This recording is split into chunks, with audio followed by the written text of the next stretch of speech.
3 तरह की खेती करने वाली गरीब बहू। एक बहुत ही गरीब औरत ममता कड़कड़ाती ठंड में नंगे पैर एक हाथ से अपनी बेटी नैना का हाथ पकड़े हुए थी और दूसरे हाथ से उसने अपने बैलों को थाम रखा था क्योंकि वो खेत जोत रही थी। माँ, मेरी सैंडल फट गई है, मुझे नई सैंडल चाहिए। तुम्हारी सैंडल से ज्यादा खेती करना जरूरी है, वरना हम खाएंगे क्या? 3 साल बीत गए। तुम्हारे पिता शहर में मजदूरी करने गए थे, अभी तक नहीं आए, न उनकी कोई चिट्ठी आई। इतने में एक बहुत ही खतरनाक सांड उसकी तरफ भागता हुआ चला आ रहा था। माँ, वो देखो, वो सांड हमारी तरफ ही आ रहा है। हे भगवान, ये सांड बार बार मुझे क्यों परेशान करने आ जाता है? बेटा चलो भागो यहाँ से। ममता अपने बैलों को लेकर वहां से भागने लगी। भागते भागते वो किसी तरह गांव के अंदर पहुंची। अभी भी सांड पीछे पड़ा हुआ था। गांव वाले उसे देखकर हंसने लगे। ये देखो, कार्टून जा रही है। ममता ने उनकी बात अनसुनी की और भागते हुए किसी तरह अपने घर पहुंच गई। जल्दी से उसने अपने दोनों बैलों को बाहर बांध दिया और फिर अपनी टूटी फूटी झोपड़ी के अंदर घुस गई, जहां पर उसके बीमार सास ससुर लेटे हुए थे। क्या हुआ बहू? बड़ी घबराई हुई लग रही हो। दादाजी, वो सांड फिर से हमारे खेतों में आ गया था। बहू, तुम ये खेती बाड़ी करना बंद कर दो। सासू माँ, ससुर जी, आप सबकी जिम्मेदारी मुझ पर है। अगर खेती नहीं करूंगी तो हम लोग खाएंगे पिएंगे क्या? वहीं दूसरी तरफ उस गांव का सरपंच अपनी हवेली में अपने मुनीम से कुछ बात कर रहा था। मुनीम, हमने पूरे गांव को डरा रखा है और उस 2 कौड़ी की गरीब औरत को नहीं डरा पा रहे। मुझे किसी भी कीमत पर उसके भी खेत चाहिए। सरपंच जी, पता नहीं वो औरत किस मिट्टी की बनी है। उस औरत का कुछ ना कुछ तो करना ही पड़ेगा मुनीम। इधर ममता ने अपने सास ससुर को चाय बनाकर पिलाई और फिर, माँ जी, पिताजी, ये लीजिए, दवाई खा लीजिए। बहू, इतना तो कोई सगी बेटी भी अपनी माँ बाप के साथ नहीं करती होगी जितना तुम हमारे साथ कर रही हो। हाँ बहू, हमारा बेटा तो हमारी जिम्मेदारियों से पीछा छुड़ाकर यहाँ से भाग गया। लगता है अब वो कभी वापस नहीं आएगा। नहीं दादाजी, पापा ऐसे नहीं है, वो जरूर वापस आएंगे। इतने में उनके घर एक डाकिया आया। गजोधर काका, ये लो, शहर से आपके लिए एक चिट्ठी आई है। डाकिया की बात सुनते ही सारे लोग खुश हो गए। नैना बेटी, पक्का ये चिट्ठी तुम्हारे पापा ने भेजी होगी। डाकिया चिट्ठी देकर चला गया। इधर ममता चिट्ठी पढ़ने लगी, लेकिन चिट्ठी पढ़ते पढ़ते उसकी आंखों से आंसू छलक पड़े। अरे क्या हुआ बहू, तुम रो क्यों रही हो? अरे बहू, क्या हुआ? माँ बोलिए ना, क्या लिखा है चिट्ठी में? दादी माँ और दादाजी परेशान हो रहे हैं। ममता के हाथ कांपने लगे। चिट्ठी उसके हाथ से जमीन पर गिर गई और वो जोर जोर से रोने लगी। नैना, माँ जी, पिताजी, वो अब इस दुनिया में नहीं रहे। क्या? ये सुनते ही उसके सास ससुर को झटका लगा और वो तुरंत बेहोश होकर गिर गए। माँ, पापा नहीं मर सकते। देखिए ना दादी माँ और दादाजी को क्या हो गया। आपने ऐसे क्यों बोला? बेटी, मैं सच कह रही हूँ, खुद ही चिट्ठी पढ़ ले। नैना ने घबराते हुए चिट्ठी उठाई और पढ़ने लगी। मुझे आप सभी घर वालों को बताते हुए ये बेहद दुख हो रहा है कि मेरी कंपनी में अचानक आग लग गई, जिसमें सारे मजदूर ये दुनिया छोड़कर चले गए। मेरी संवेदनाएं आप सभी के साथ हैं। माँ, ये सब क्या हो गया? अब हम कैसे रहेंगे पापा के बगैर? लेकिन ममता अंदर से बहुत मजबूत थी। उसने किसी तरह अपने आंसू पोंछे और बोली, नैना बेटी, तुम्हारे दादा दादी तो बेहोश हो गए। इन्हें जल्दी से डॉक्टर साहब के पास लेकर चलना होगा। मैं जाकर बैलगाड़ी तैयार करती हूँ, तुम इनके ऊपर पानी डालकर होश में लाने की कोशिश करो। ठीक है माँ। ममता वहां से चली गई, लेकिन खिड़की से मुनीम ने ये सब देख लिया। चलो, हमारा प्लान कामयाब हो गया। इतना बोलकर मुनीम वहां से भाग गया। इधर ममता ने अपने दोनों बैलों से बैलगाड़ी तैयार की। दूसरी तरफ नैना अपने दादा दादी के चेहरे पर पानी डालकर उन्हें होश में लाने की कोशिश कर रही थी। दादाजी, दादाजी उठ जाइए। दादी माँ उठिए, आप दोनों भी हमें छोड़कर चले गए तो कैसे जिएंगे? तभी वहां पर ममता भागते हुए आई। बेटी, लगता है इन दोनों को इतनी जल्दी होश नहीं आएगा, मैं किसी को बुला कर लाती हूँ। ममता तुरंत भागते हुए गांव वालों से मदद मांगने लगी। सबसे पहले वो मोहन के घर पहुंची। मोहन भैया, मेरे पति इस दुनिया में नहीं रहे। ये खबर सुनते मेरी सास और ससुर बेहोश हो गए। उन्हें डॉक्टर के पास लेकर चलना है। जल्दी से हमारी मदद कीजिए, उन्हें बैलगाड़ी में बिठाना है। अरे मुझे बहुत जरूरी काम है, अभी मैं नहीं आ सकता। इतना बोलकर मोहन ने दरवाजा बंद कर लिया। फिर वो भागते हुए रमेश काका के घर पहुंची और उनके सामने गिड़गिड़ाने लगी। काका जल्दी चलिए, आपकी मदद की जरूरत है। मेरे सास ससुर बेहोश हो गए हैं, उन्हें डॉक्टर के पास लेकर चलना है। बेटी, इस उम्र में मुझसे चला नहीं जाता, तुम किसी और से मदद मांग लो। काका कोई मेरी मदद नहीं कर रहा। बेचारी ममता रो रो कर पूरे गांव से मदद मांगती रही, पर किसी ने उसकी मदद नहीं की। वो भागती हुई फिर से घर आ गई। बेटी, कोई हमारी मदद करने को तैयार नहीं है, हम दोनों को ही कुछ करना होगा। माँ, मैं दादाजी के पैर पकड़ती हूँ, आप हाथ पकड़ लीजिए। ऐसे किक करके दोनों को बैलगाड़ी पर बिठा दीजिए। किसी तरह दोनों माँ बेटी ने मिलकर उन्हें बैलगाड़ी में लिटाया और फिर ममता खुद बैलगाड़ी चलाते हुए वहां से जाने लगी। उसकी और नैना की आंखों से लगातार आंसू बह रहे थे। दूर से गांव वाले उसे देख देख कर हंस रहे थे। कौन दिशा में लेके चला रे बटोहिया। एक औरत को बैलगाड़ी चलाते हुए पहली बार देख रहे हैं हम लोग। मुझे तो ममता औरत नहीं बल्कि मर्द तांगे वाली लग रही है।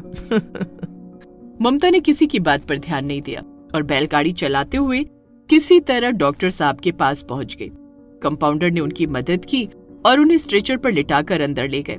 डॉक्टर साहब जल्दी से देखिए ना, इन्हें क्या हुआ है। देखिए, आप दोनों बाहर रुकिए, मैंने देखता हूँ। डॉक्टर साहब ने उनका इलाज किया और लगभग 2 घंटे बाद उन दोनों को होश आ गया। होश में आते ही वो फिर से रोने लगे। ममता और नैना भागकर उनके पास आए। बहू, भगवान हमारे साथ इतना बुरा क्यों कर रहा है? जब हमारा बेटा ही इस दुनिया में नहीं रहा तो हमें क्यों बचाया बेटी? माँ जी, पिताजी, अब होनी को तो हम नहीं टाल सकते, लेकिन फिक्र मत कीजिए। आपका बेटा नहीं रहा तो क्या हुआ, आपकी बेटी तो है। मैं सारे फर्ज निभाऊंगी। हाँ दादी, अगर आप लोगों को कुछ हो गया तो हम दोनों इस दुनिया में क्या करेंगे? ममता किसी तरह फिर से अपने सास ससुर को बैलगाड़ी पर लेकर वापस आ गई। उसी दिन से ममता अब सफेद साड़ी पहनने लगी। रात में कड़ाके की ठंड पड़ रही थी। ममता चूल्हे में खाना बना रही थी। माँ, भगवान क्या सच में होते होंगे? पता नहीं बेटी, होते होंगे तो भी हम कुछ नहीं कर सकते, नहीं होते होंगे तो भी हम कुछ नहीं कर सकते। ममता अपना चेहरा दूसरी तरफ करके रोने लगी। खैर थोड़ी देर बाद खाना बन गया। ममता ने सबको खाना परोस दिया। अब रात भी हो चुकी थी। बाहर घना कोहरा गिर रहा था। बेटी, तुम नैना और अपने ससुर जी को खाना खिला दो, मुझे तो बिल्कुल भूख नहीं है। जिसका जवान बेटा जवानी में ही उसे छोड़कर चला जाए, उस माँ को भला भूख कैसे लग सकती है? दादी, मैं हूं ना आपकी बेटी, आप मेरे लिए खाना खाइए। कौशल्या, ऊपर वाला चाहे हमारे साथ कितना भी गलत कर रहा है, लेकिन एक चीज उसने बहुत अच्छी की, हमें इतनी अच्छी बहू और इतनी अच्छी पोती दी है। इस हालत में भी दोनों लोग अंदर से कितने मजबूत हैं। इनके कहने पर खाना खा लो। हाँ माँ जी, ये खाना खा लीजिए और चिंता मत कीजिए, मैं एक दिन सब कुछ ठीक कर दूंगी, ये मैं आपसे वादा करती हूँ। उसकी सास ने खाना खा लिया और सब खा पी कर सो गए। अब धीरे धीरे वक्त बीतने लगा, लेकिन एक सुबह माँ जी, पिताजी, घर का सारा राशन बिल्कुल खत्म होने वाला है। पैसे भी नहीं बचे, खेती भी बर्बाद हो गई। समझ नहीं आता कि अब क्या करूं। बेटी जाओ, एक बार सरपंच जी से मदद मांग कर तो देखो। ममता तुरंत सरपंच की हवेली गई। मुनीम और सरपंच उसे देखकर बड़ा खुश हुए। मुनीम, तुमने तो 1 महीने पहले बताया था कि बहन जी के पति इस दुनिया में नहीं रहे, और ये अब आ रही है हमसे मदद मांगने। सरपंच जी, अगर हो सके तो मुझे कुछ पैसे उधार दे दीजिए, मुझे खेती शुरू करनी है, घर का राशन भी खत्म होने वाला है। देखो ममता, तुम पढ़ी लिखी हो, तुमसे तो मैं धोखे के कागजों पर अंगूठा भी नहीं लगवा सकता, इसीलिए साफ साफ बोलता हूँ, मैंने आज तक गांव में जिसकी भी मदद की, धोखे से कागजों पर अंगूठा लगवा लिया, और सबकी जमीनें मेरे नाम पर हो चुकी हैं। अब तुम भी अपने खेत मेरे नाम पर कर दो, इसके बदले मैं तुम्हें कुछ पैसे दे दूंगा। नहीं सरपंच जी, वो खेती मेरे पति की आखिरी निशानी है। खाने का ठिकाना नहीं है और बड़ी बड़ी बातें कर रही है। चुपचाप अपने खेत मेरे नाम कर दे, वरना तेरे लिए अच्छा नहीं होगा। पूरा गांव मेरा भक्त है, एक इशारे पर वो तेरे परिवार को इस गांव से बेदखल कर देंगे। मैं आपको बहुत अच्छा इंसान समझती थी, लेकिन अच्छा हुआ आज आपने अपनी सच्चाई खुद उगल दी। मुझे आपकी कोई मदद नहीं चाहिए। इतना बोलकर ममता वापस आ गई। माँ जी, वो सरपंच बहुत बुरा आदमी है, अब मुझे कुछ न कुछ तो करना ही पड़ेगा। लेकिन बहू, जब हमारे पास पैसे ही नहीं हैं, तो ना हम खेती शुरू कर सकते हैं, ना कोई छोटा मोटा कारोबार डाल सकते हैं। उसी वक्त पूरा गांव उसके घर के बाहर इकट्ठा हो गया लाठी लेकर। ममता, गजोधर काका, बाहर निकलो तुम सब। नैना, ममता और उसके सास ससुर बाहर आ गए। अरे गांव वालों, आप सब एक साथ मेरे घर के सामने क्या कर रहे हैं? भाई साहब, आपकी बहू ने हमारे भगवान जैसे सरपंच साहब को उल्टा सीधा बोला है। जल्दी से अपना सारा सामान उठाओ और इस गांव से बेदखल हो जाओ। देखो गांव वालों, वो कोई भगवान नहीं है, उसने तुम लोगों के साथ भी धोखा किया है। इसकी हिम्मत तो देखो, भक्तों के सामने ही उनके भगवान की बेइज्जती कर रही है। गांव वालों, लाठी मार मार कर इन्हें भगा दो यहाँ से। बेटी, इतने सारे लोगों से हम नहीं जीत सकते, हमें यहाँ से भागना ही पड़ेगा। अभी हमारा वक्त खराब है। ममता ने अपने दोनों बैल खोले।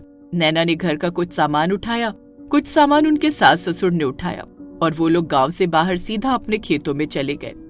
हे भगवान, ये कैसी परीक्षा ले रहा है तू? सासू माँ, चिंता मत कीजिए, बुराई ज्यादा दिन नहीं टिकती। आप लोग यहीं रुकिए, मैं रहने का कुछ इंतजाम करती हूँ। ममता तुरंत जंगल से कुछ लकड़ियां लेकर आई। फिर उन्हें लकड़ियों से और अपनी कुछ फटी पुरानी साड़ियों से उसी खेत के किनारे झोपड़ी बना दी। फिर सारा सामान उसके अंदर रख लिया। दोनों बैलों को उसने बाहर बांध दिया।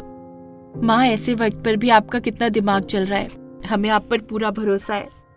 एक ना एक दिन आप सब कुछ ठीक कर दोगी। अब मैं जल्दी से मिट्टी का चूल्हा भी बना देती हूँ। इस तरह वो लोग वहीं खेतों में रहने लगे। अब धीरे धीरे ठंड का मौसम भी बीत रहा था। एक सुबह ममता अकेले ही जंगल में गई। मैं भी एक इंसान हूँ, मुझे भी रोना आता है, पर अपने परिवार के सामने अगर मैं रोने लगूंगी तो सारे लोग कमजोर पड़ जाएंगे। मेरी बेटी भी कमजोर पड़ जाएगी। अब मुझे ऐसी खेती करनी पड़ेगी जिसमें कोई पैसा न लगे और कमाई भी शुरू हो जाए। तभी चलते चलते उसे जमीन पर एक सूखी लौकी और कद्दू पड़ा हुआ मिला। इस लौकी और कद्दू के अंदर बीज होंगे, इससे मैं हरी सब्जी की खेती कर सकती हूँ। सूखी लौकी और कद्दू वहीं फोड़कर उसने सारे बीज निकाल लिए और वहां से आने लगी। तभी उसे कुछ गुलाब के फूल दिखाई दिए। हरी सब्जी का इंतजाम तो हो गया, अब मैं इन गुलाब के बीज से गुलाब की भी खेती कर सकती हूँ, जिससे तुरंत कमाई होने लगेगी। गुलाब के बगीचे से भी ममता ने बीज ले लिए। सारे बीज लेकर वो घर आ गई। माँ जी, पिताजी, अब अपने खेतों में मैं 2 तरह की खेती करूंगी, एक हरी सब्जियों की, दूसरी गुलाब के फूलों की। इतना बोलकर ममता बाहर गई, अपने दोनों बैल खोले और फिर खेत की जुताई करने लगी। तभी दूर से मुनीम ने फिर से देख लिया। उसने फिर से अपना सांड छोड़ दिया। ममता बेचारी खेत जोत रही थी। तभी उसने देखा कि फिर से वही सांड भागता हुआ उसकी तरफ आ रहा था। ममता डर गई। अरे बाप रे, ये तो वही सांड है, लगता है ये मुझे खेती नहीं करने देगा।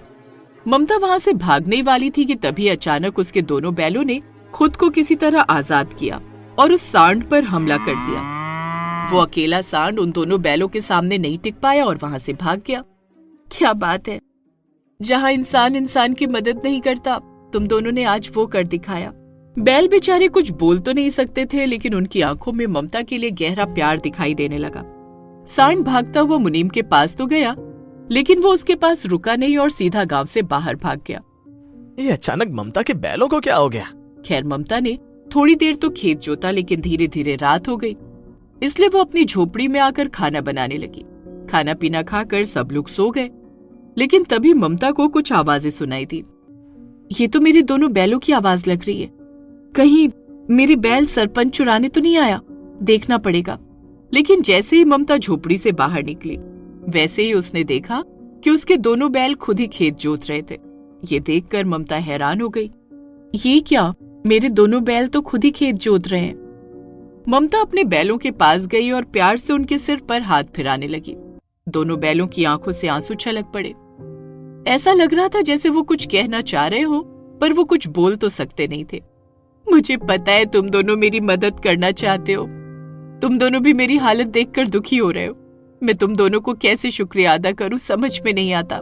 दोनों बैल फिर से उसका खेत जोतने लगे। सुबह तक पूरा खेत उन दोनों बैलों ने अकेले ही जोत डाला। ये सब नैना और उसके दादा दादी ने भी देखा। बहू, इसमें हैरान होने वाली कोई बात नहीं, जानवरों के अंदर भी भावनाएं होती हैं। उसी दिन ममता ने अपने खेत के एक हिस्से में लौकी और कद्दू के बीज बो दिए, दूसरे हिस्से में गुलाब के बीज बो दिए। लेकिन तभी सरपंच के कुछ आदमी उसके खेतों की तरफ आने लगे। ये सरपंच के आदमी मेरे खेतों की तरफ क्या करने आ रहे हैं? तभी दोनों बैलों ने फिर से खुद को खूंटों से आजाद किया और उन आदमियों की तरफ भागने लगे। सरपंच के आदमी डर कर वहां से भाग गए। आज मैं समझ गई, जानवर भी इंसान के सच्चे साथी हो सकते हैं। अब जब भी ममता के खेतों की तरफ कोई भी आता था, उसके दोनों बैल उन्हें वहां से भगा देते थे। कुछ ही महीनों बाद हरे हरे लौकी कद्दू उगने लगे, लाल गुलाब भी उगने लगे। ससुर जी, हरे हरे लौकी कद्दू और गुलाब के फूल हम बाजार में बेचेंगे। चौराहे पर एक बहुत बड़ा मंदिर है, गुलाब के फूल तुरंत बिक जाएंगे। हाँ मम्मी, ये सही रहेगा, चलिए मैं भी आपके साथ बाजार चलती हूँ। तुरंत ममता ढेर सारे गुलाब के फूल, लौकी और कद्दू लेकर नैना के साथ बाजार पहुंच गई। नैना मंदिर के बाहर गुलाब के फूल बेचने लगी और ममता बाजारों में जमीन पर बैठकर हरे हरे लौकी कद्दू बेचने लगी। अरे बेटी, तुम्हारे गुलाब तो बिल्कुल ताजा लग रहे हैं, मुझे 20 रुपए के गुलाब दे दो। हाँ आंटी, अभी देती हूँ, ये गुलाब मेरी माँ खेतों में ही उगाती है। अरे वाह बेटी, आज के बाद तुमसे ही गुलाब खरीदने आया करेंगे। वहीं दूसरी तरफ, अरे बहन जी, आपके लौकी कद्दू तो बड़े ताजा लग रहे हैं, लगता है अभी खेतों से लेकर आ रही हैं आप। हाँ भाई साहब, ये लौकी कद्दू मैं अपने खेतों में उगाती हूँ, अभी तोड़कर ला रही हूँ। बहन जी, आपने बड़ा अच्छा किया, आज के बाद हम आपसे ही हरी सब्जियां खरीदने आया करेंगे। इस तरह हरी सब्जियों और गुलाब के फूलों का काम बहुत अच्छा चलने लगा। पहले दिन से ही अच्छी खासी कमाई होने लगी। नैना उन फूलों की माला बनाकर भी बेचने लगी, जो कि बहुत महंगे बिकते थे। कुछ ही महीनों में उन दोनों ने कुछ पैसे इकट्ठे कर लिए। फिर एक रात, माँ जी, पिताजी, अब कम से कम थोड़े बहुत पैसे कमाने लगे हैं हम, लेकिन इतने से काम नहीं चलेगा। अभी हमारे खेत का बहुत बड़ा हिस्सा खाली पड़ा है, उसमें अब मैं गेहूं की भी खेती शुरू करती हूँ, क्योंकि अब बीज खरीदने के लिए भी पैसे आ गए हैं। ठीक है बहू। ममता उन पैसों से कुछ खाद और गेहूं के बीज लेकर आ गई। फिर गेहूं की भी खेती शुरू कर दी। फिर कुछ महीनों बाद गेहूं की फसल भी तैयार हो गई। वहीं दूसरी तरफ गांव वालों की भी फसलें तैयार हो गई थी। सारे गांव वाले अपने अपने खेतों में फसल काटने लगे। तभी वहां पर सरपंच और मुनीम आ गए। गांव वालों, मेरे खेतों में तुम लोग क्या कर रहे हो? अरे सरपंच जी, आपके नहीं, हमारे खेत हैं। गांव वालों, एक कागज देखो, इन पर तुम लोगों ने अंगूठा लगाया था ना। तुम लोगों के सारे खेत अब सरपंच जी के नाम पर हो चुके हैं और ये सारी फसलें हमारी हैं। चलो भागो यहाँ से। ये सुनते ही गांव वालों के पैरों तले जमीन खिसक गई। सरपंच जी, इसका मतलब आपने हमारे साथ धोखा किया। हम तो आपको भगवान मानते थे। तुम मूर्ख लोगों को कोई भी थोड़ा सा पैसों का लालच दे दे, उसको ही भगवान मानने लग जाते हो। इसमें मेरी क्या गलती है? चुपचाप यहाँ से बेदखल हो जाओ, अपने अपने घरों के अंदर जाकर खेती करो, वरना मार मार के उस ममता की तरह तुम लोगों को भी गांव से बेदखल करवा दूंगा। अब गांव वालों के पास कोई रास्ता नहीं बचा। सारे लोग सरपंच से डरकर वहां से चले गए। इधर ममता, सासू माँ, ससुर जी, इस बार गेहूं की फसल तो बहुत अच्छी हुई है। अब हम लोग मिलकर एक दूसरा कारोबार भी डाल लेते हैं। मंदिर के बाहर फूलों के साथ साथ हम लौकी और कद्दू की मिठाई बनाकर भी बेचेंगे, जिसे लोग प्रसाद के रूप में इस्तेमाल करेंगे। इसके अलावा सब्जी पूरी भी हम लोग बेच सकते हैं, जिसमें आप दोनों भी हमारी मदद करेंगे। और हरी सब्जियां तो मैं बेचती ही हूँ। क्या बात है बहू, तुम्हारा दिमाग तो बिल्कुल एक बहुत बड़े व्यापारी की तरह चलने लगा। ममता ने अपने परिवार के साथ मिलकर गेहूं की फसल काटी और अगले ही दिन से चौराहे पर सब्जी पूरी की, मिठाई की, गुलाब के फूलों की और हरी सब्जियों की 4 तरह की दुकानें खोल ली। अब उनका धंधा अच्छा खासा चलने लगा। एक दिन गांव वालों ने उन्हें देख लिया, इसलिए उसी रात वो सारे लोग उनकी झोपड़ी में पहुंच गए। ममता बहन, हमें माफ कर दो, तुम लोग उस वक्त सही थे, उस सरपंच ने तो हमें लूट लिया। तो उसमें अब मैं क्या कर सकती हूँ? अगर 1000 लोगों के बीच कोई एक आदमी सही बात बोल रहा हो, तो उन 1000 लोगों को वो एक सही आदमी हमेशा ही गलत लगता है। बिल्कुल सही कहा मेरी बहू ने। तुम लोगों ने हमें डंडे मार कर भगाया था, हम तुम्हारी कोई मदद नहीं कर सकते। ऐसा मत बोलो गजोदर भाई, हमारी मदद करो, हमारे बच्चे भूखे मर रहे हैं। जब आप सब लोग मिलकर मेरे परिवार को उस गांव से बेदखल कर सकते हो, तो सरपंच को क्यों नहीं? अपनी ताकत पहचानो। अगली सुबह ही सारे गांव वाले लाठी लेकर सरपंच की हवेली पहुंच गए और तोड़फोड़ करने लगे। गांव वालों, तुम लोग मेरे टुकड़ों पर पलते हो और मेरे सामने आंदोलन कर रहे हो। सरपंच, आज तुझे पता चलेगा कि जनता की ताकत क्या होती है। गांव वालों ने लाठी, जूते, चप्पल मार मार कर सरपंच और मुनीम को गांव से बेदखल कर दिया। सारे कागज जलाकर राख कर दिए। अब हम आजाद हो चुके हैं। गांव वालों, अब जल्दी से चलकर ममता के परिवार को भी वापस गांव ले आते हैं। गांव वाले हाथ जोड़कर ममता के परिवार को वापस गांव ले गए। फूलों से उनका स्वागत किया, लेकिन अगले ही दिन नैना के पिता वापस आ गए। पापा, आप? बेटा, तू जिंदा है? ये कैसे हो सकता है? ये क्या बोल रहे हैं आप लोग? मैं तो कुछ महीनों पहले ही आधी रात को यहाँ पहुंच गया था, पर सरपंच के आदमियों ने मुझे तहखाने में बंद कर दिया।